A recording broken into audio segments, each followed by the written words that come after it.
Chris Mackowski of Emerging Civil War, and I am in Sleepy Hollow Cemetery in Concord, Massachusetts, along a stretch that's known as Author's Ridge.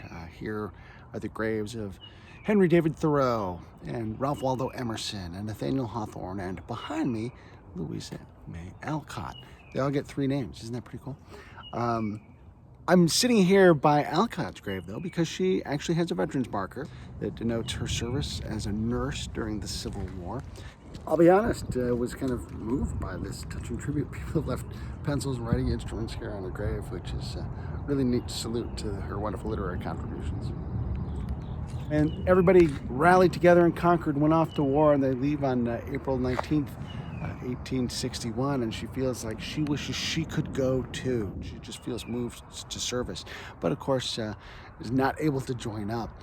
But eventually she does get involved with some efforts that one of her sisters is doing to organize a relief service, to send medical supplies, and she eventually decides to sign up as a nurse and goes in December of 1862. She actually does her service in Georgetown, and some of the wounded from the Battle of Fredericksburg are among those that she first tends as part of her duties.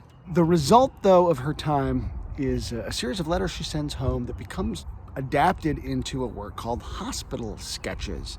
Hospital Sketches tells the story of Tribulation Periwinkle, who says, "I must have something to do," and goes off to the war.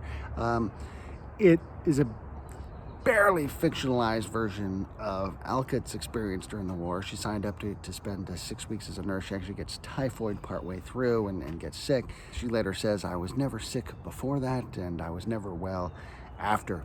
Friends asked her, "Hey, can we publish these in the local newspaper?" And she's like, "Oh, okay, fine. I don't think it's really kind of worthwhile." But she does allow it, and it becomes super popular, and it really kind of turns her into an overnight literary sensation.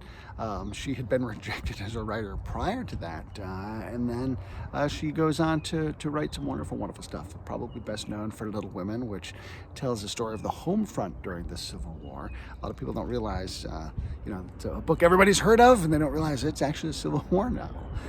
Geraldine Brooks wrote a novel called March that's about the father of that family off in war as a chaplain.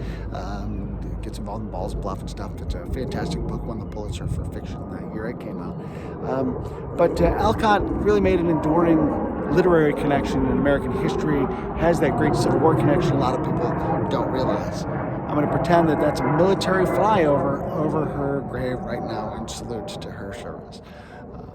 So here at Sleepy Hollow Cemetery in Concord, Massachusetts, I'm Chris Mackowski. We'll see you online and on the battlefield.